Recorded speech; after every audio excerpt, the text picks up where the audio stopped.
Hello, everybody. Welcome back to another edition of Bear Down Ballers here on the field of 68. I'm Ryan Wall, joined as always by Jordan Pollock. And Jordan, since we last recorded, a lot has unfolded. We first saw Arizona blow out Cal 100 to 81.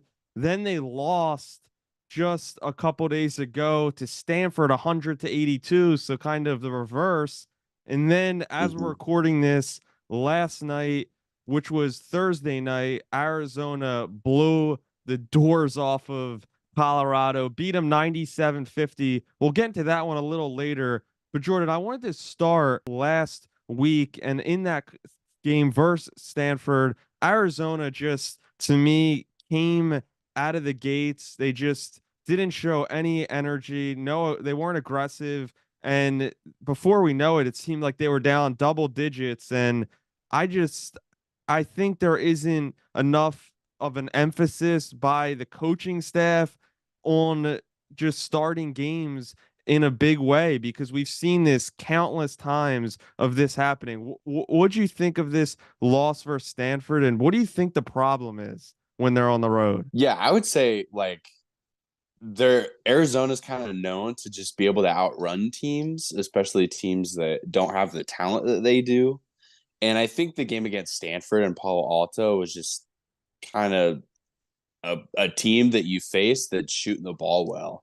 I think they shot from 64% from three. I don't care who you're playing. When you're playing college basketball against another D1 team, that's going to be hard to beat a team like that. And they did start slow. Not I wouldn't say they started really bad because just a few minutes into the game, I think it was tied at 12. I think about 4 or 5 minutes into the game, so it wasn't like they were just beat off of the tip. But Stanford just had some runs that were led and ended by 3-point shots that Arizona just couldn't get their 3-point shot to fall throughout the game.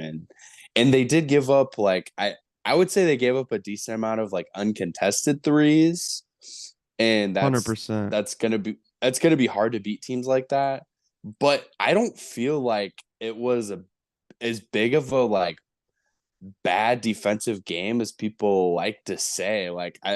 There was a decent amount of uncontested threes, but outside of that, I saw a lot of contested mid-range shots that Stanford just hit. And Yeah, so I I agree. think I think the overall, especially after listening to some of the broadcasts last night from the ESPN headquarters of how they're talking about Arizona, just sometimes they just don't come out and guard against good teams. I feel like that's just kind of evidence that they don't watch this team. Like if you watch them play against Florida Atlantic and Purdue, those teams just played out of their minds and they had guys that could not miss. No matter what kind of defense they were playing.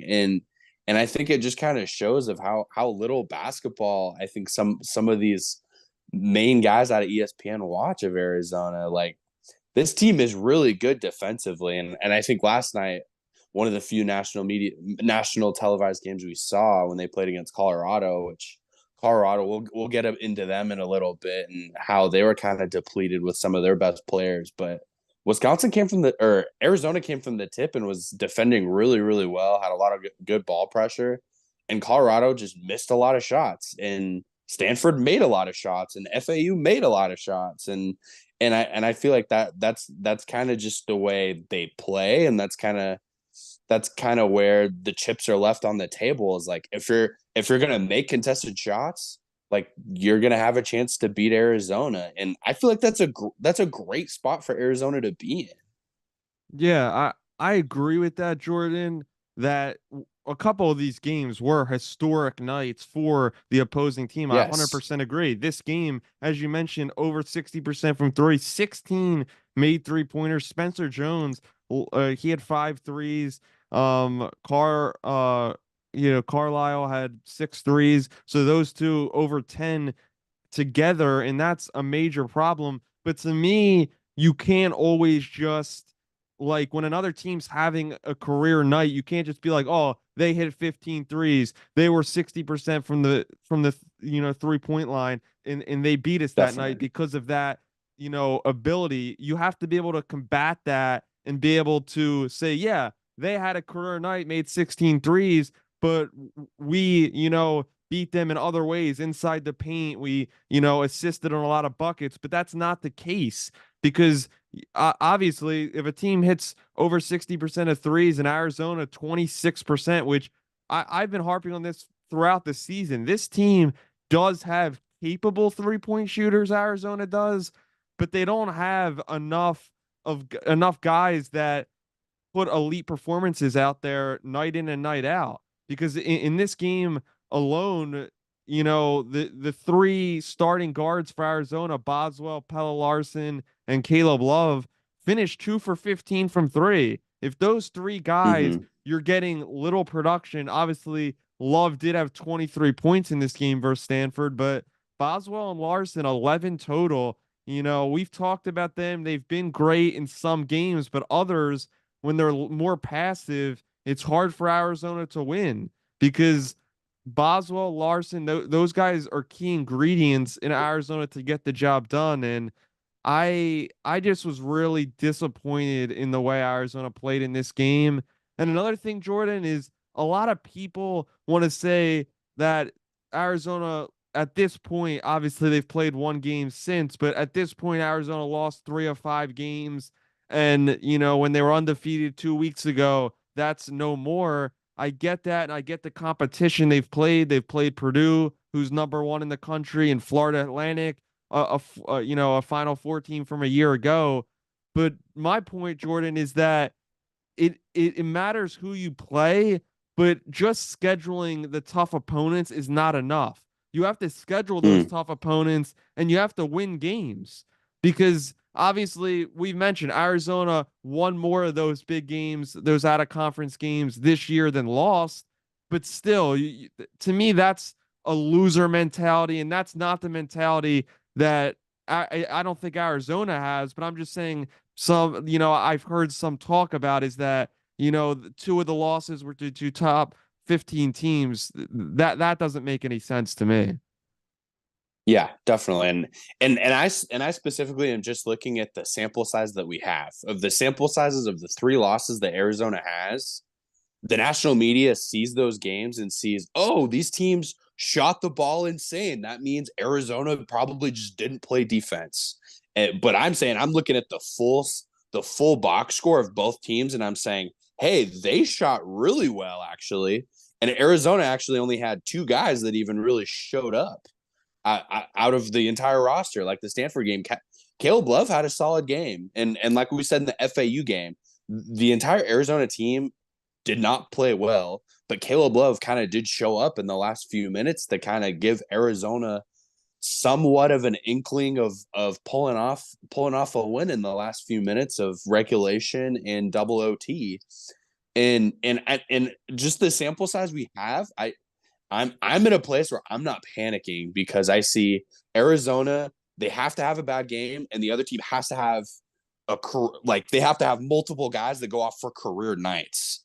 And that's just kind of luck, in my opinion. That's kind of one of the things I see. But I do understand your point with adjustments when guys are having hot nights. I completely agree with that, and I think especially now we're getting into Pac-12 play, those are adjustments that should be made.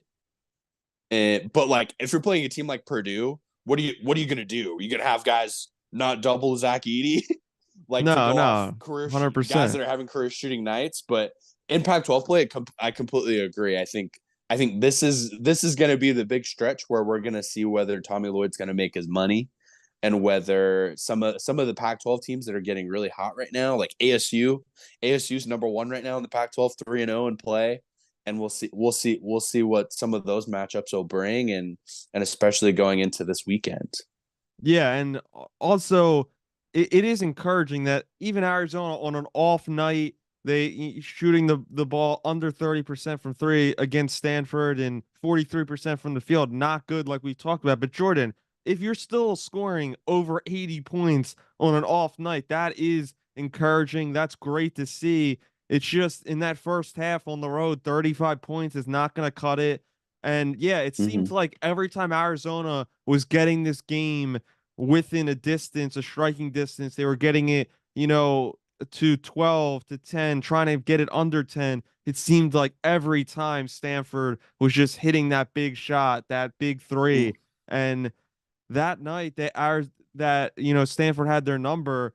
But another thing that came to my mind, Jordan, is that it seems like Tommy Lloyd at the beginning of conference play, this is his third season at Arizona, and it seems like he's done it once before. I believe last year at the beginning of conference play against Utah, I think it was against when they lost an early game on the road when they were off. Arizona was off to a hot start. I just think this team struggles to, obviously this is a different group than last year, but I think sometimes they get a little complacent when they enter conference play, and especially this season, Stanford heading into this game, they were 5-6. They weren't, a great team. They were struggling this year, and I think they don't come out, like I said, they don't come out hot enough, and they just fail to get up for games like this that against under 500 teams. But conference games is a conference game's a conference game. Arizona State, like you mentioned, they struggled early in the season. Now they're undefeated in the early Pac-12 play, and they beat a Utah team that is playing good in their last game. That we'll get into that game later on. But Jordan, what else stood out to you in this game? Who did you not see enough production from? Was it Keyshawn Johnson? Was it either Boswell or Larson that I mentioned, or anybody else? I'd say one thing is that I feel like Boswell is kind of becoming one dimensional. I think if it's early in a game and his three shot is not falling, he kind of gets stagnant I and just 100% kind of agree. becomes a passer. And I think you watch a lot of, especially pro basketball players, if their shot's not falling, they do other things to try to get themselves going. And especially Caleb Love, we've seen him a lot this year do really well. If his shot's not falling early, get aggressive and put your head down and try to go get a basket or go get to the free throw line. And so I think that's one thing I want to see a little more from Boswell. And I think one thing that I just thought of right now that I think's kind of an interesting thing to kind of look at, especially from the Stanford game, is that arena wasn't even like 50% capacity. And from what we know of how raw and emotional Caleb Love is that going to play a factor into whether him and some of these guys kind of show up for games? Because the Pac-12, like, as much as Bill Walton calls it the Conference of Champions and it's a great conference, Arizona is the only ranked team as of right now in the Pac-12. So there's going to be a majority of this year, they're probably going to go into arenas and the arena is going to be like less than halfway full. And so, especially early in the year, 100%. Caleb Love went into Duke, full capacity arena, wanted to see Caleb Love lose, and he fed off of that crowd. He feeds off of the hate, and I think a lot of these guys feed off of the hate. Keyshawn Johnson, this is his first year playing major college basketball, and I'm is that going to be a thing that we're going to look at for some of these games for this team? Are they just like not going to be motivated because the teams aren't as good nationally because their crowd isn't full? And I so I think agree. I that could agree be a lot. one specific thing to look for, I think. Yeah, I totally agree with that, Jordan, because some of these, these weaker and these Pac-12 teams that aren't playing, that well this year, their crowds are pretty brutal. That Stanford crowd was not full, to say the least. The game against Cal, a couple nights before that wasn't, a great crowd. And yeah, we always talk about, Yeah, and every, I was telling you yeah. about the Cal Yeah. crowd. And a lot of people always say, like, oh, the Pac-12 is not that great. They say that in normal years, like that it's not one of the best conferences. But this year, even, this is the year where The last year. the Pac-12, it's in the last year is is the worst it's been that I remember talking about this at the beginning, when we started this show a couple, months ago, that the Pac-12 is really weak this year, but that doesn't mean that, some of these teams won't get up, because also they mentioned it on the For broadcast sure. almost every game, is that this is the last time that a lot of these teams will face off for at least the next couple years. And it's sad to see, but it motivates some of these teams with more to play for, even though if they're not succeeding at the level they want to. But yeah, in this game there was a lot of negative. Obviously Arizona lost the game, but there was some positive, and a guy that hasn't played a lot this year, but he only played 6 minutes. It's Paulus Morauskas. He played 6 minutes against Stanford, had 8 quick points, 2 3-pointers. I was really impressed with him.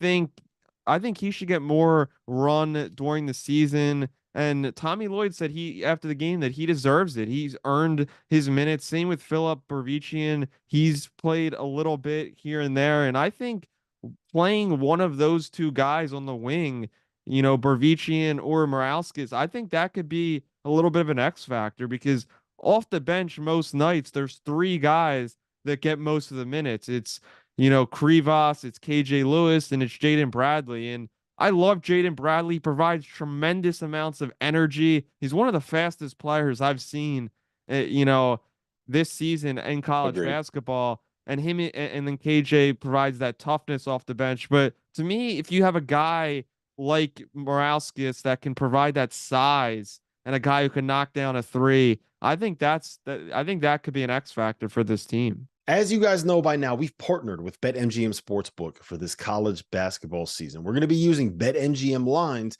to make all of our picks and predictions throughout the college basketball season. And we are going to have special offers for you, the listeners and the viewers on the Field of 68 each and every week during the season. If you haven't signed up with BetMGM yet, use the bonus code FIELD1500 and you will get up to a $1,500 first bet offer on your first wager on BetMGM Sportsbook. Here's what you got to do.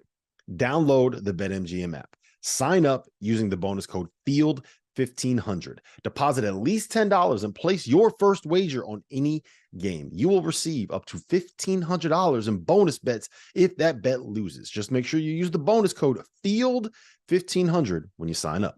And remember, BetMGM is now available under one wallet in select states. As a New Jersey resident, this is super convenient for me when I have to go cover games in New York or Philly. When crossing state borders, just log into your existing account instead of having to create new accounts in each state that you go to. And most importantly, I got to let you know, we do have some fun stuff coming up for this college basketball season. Bet insurance tokens, college hoops odds boosts, my personal favorite, parlay odds boosts. So download the BetMGM app today.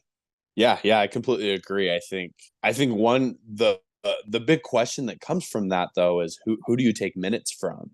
And I think that's one thing I think that Arizona's done consistently well so far this year is creating those roles for those bench guys with Bradley, with KJ Lewis, with Krivas.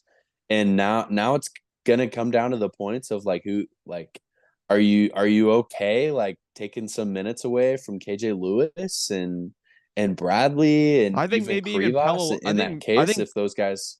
I think maybe even Pella sometimes. Night like this against Stanford in this game, 2 for 11 shoot or 2 for 8 shooting. Like he played 34 minutes a night where I would have shrunk his minutes even more. If he's not on, switch it up. Gotcha. How do you feel like that?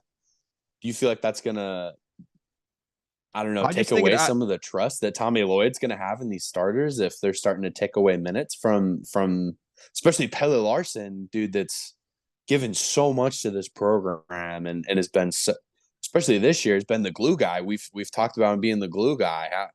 How I, much trust does that kind of break down in that relationship if that's the case? I think when there's ultimate trust between players and coaches, and every player on the team has one goal in mind, and that's to win at the highest level. I think it takes ultimate buy-in from every player. And Pelle Larson's the pure example, because last year, Mm-hmm. he was starting at points. He got hurt. He came off the bench, was sick, and was the sixth man, and he thrived in that role. He didn't focus on, he wasn't like, I'm not the starter, is this sucks or this and that. He was like, okay, I'm the sixth man. I'm gonna make that my role. I'm not saying he should be the sixth man right now. I'm just saying that's a pure example of a guy that wants to win and he'll do anything to win. And so I think if that Gotcha. takes one of, or a couple minutes getting taken here and there, I think that it can only help because Morales, like I said, he hit some shots and it got them fired up a little bit at a point in that game. So I think sometimes it may take something like that, but I think ultimately this team needs to take better shots. They have to get higher percentage looks. And I love that point you made a little bit ago about Kylan Boswell is that it is the thing that Caleb Love does so well. When his shot's not falling, he knows that he can go to the hole and, get fouled, go to the line and get his points that way. I think that'll come with Kylan Boswell because I do think he's a really smart, highly intelligent player, but I just think it'll come later on as he continues to develop into that starting point guard, elite point guard role.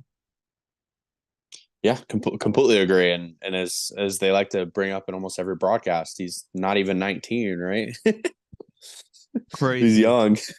crazy. Before we move on to get to the game against Colorado, that happened Thursday night, do you have any other final takeaways from this loss? Arizona losing by 18 points. They were favored by, I believe, 13 points in this game, and they got beat pretty good here. I would say my last point is I hope Arizona can get on national TV as much as possible. I hate trying to scrunch and find the Pac-12 network.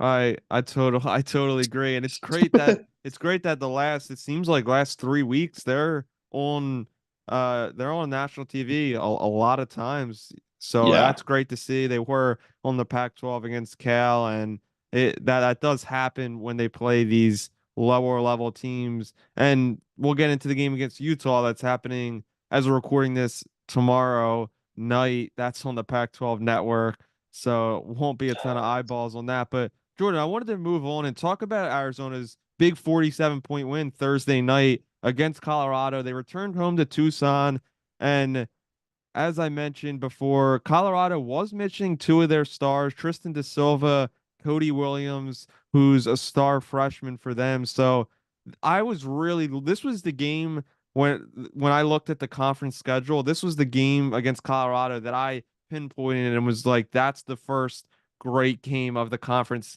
schedule. And it's just a shame that we didn't get to see everyone at full strength. Hopefully when they play again later in agreed. the season, we'll see that. But in this game is a spot when Arizona's in a spot when they come off a loss in the Tommy Lloyd era, Jordan, they've won 13 straight games, 13-0 when coming off a loss. What do you think that says about Tommy Lloyd, his staff, and what do you think it says about the players that when they lose, they're able to flush it away very quickly and bounce back in a big way? Program wise, I think it just says they're motivated and they're quick to they have quick memories. They have quick memories and they're ready to flush it out and get going on the next one.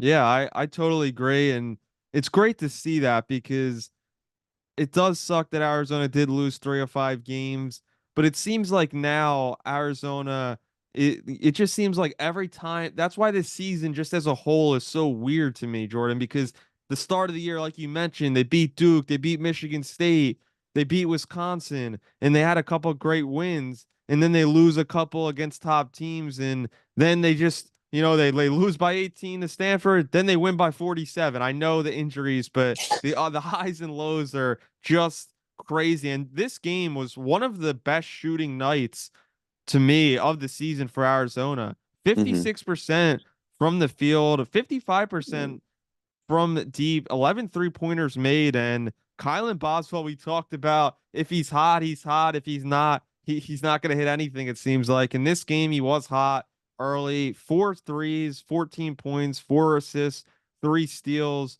What'd you think of Boswell's performance in this game? And was it encouraging to see him bounce back as the team did as well? I think it was, but I still don't think it really solves any of the issues, especially with him. I think we're gonna need to see him have a bad night to where he changes up his game a little bit and he's able to get to score in different ways. And so I don't think this really solves anything for him. It is good to see him do this, but like I just said, like this team rides a lot of their players ride on emotion, and when they're playing in McHale, like I don't really see any problems with them being able to get into the games, especially with the kind of energy that McHale can bring. Yeah, they're pretty unbeatable at McCall the last couple of years, it Mm-hmm. seems. And without multiple very good players for Colorado, I didn't see a shot that they would win this game. But the guy, Pelle Larson, bounced back in a big way. 18 points, 7 rebounds, 8 for 12 from the field. He was excellent in this game. And he was just more aggressive in this game. He was looking for a shot. He wasn't really forcing much, and he was just playing in the flow of the offense. So it was great to see him. But Jordan, I wanted to get your take on Mo Krivas because this was his most efficient game. 17 minutes, 7 for 8 from the field, 15 points, 9 rebounds, 2 assists, a block and a steal to add. And Krivas was excellent. And it just seems like every game he continues to develop, continue to gain more confidence in himself and in this Arizona system. Yeah, completely agree. He had a few weeks where it just seemed like a rough stretch of him being able to buy a basket. And I think the big turner was him, especially at Cal. I think he had over 10 points in that game. And he just played really well, and he was able to take advantage of some good mismatches, and especially last night against Colorado, he came off the bench and was blazing. I think he had 6 straight points for the Cats off the bench, and it's been really cool to be able to see him kind of get over that rough stretch that he had, especially after the great performance he had early in the year against Duke. And Yeah. so he's going to be able to buy this team a lot of good minutes, especially riding Umar off the on the bench and getting him some minutes, some sparse minutes here and there. Yeah, I totally agree. It was great to see that from him when he's playing like that and you get production like that off the bench. It's really hard for Mm-hmm. another team to beat you. And he's one of at that when he's playing at that level, I think he's one of the best uh big men off the bench for any team in college basketball at that.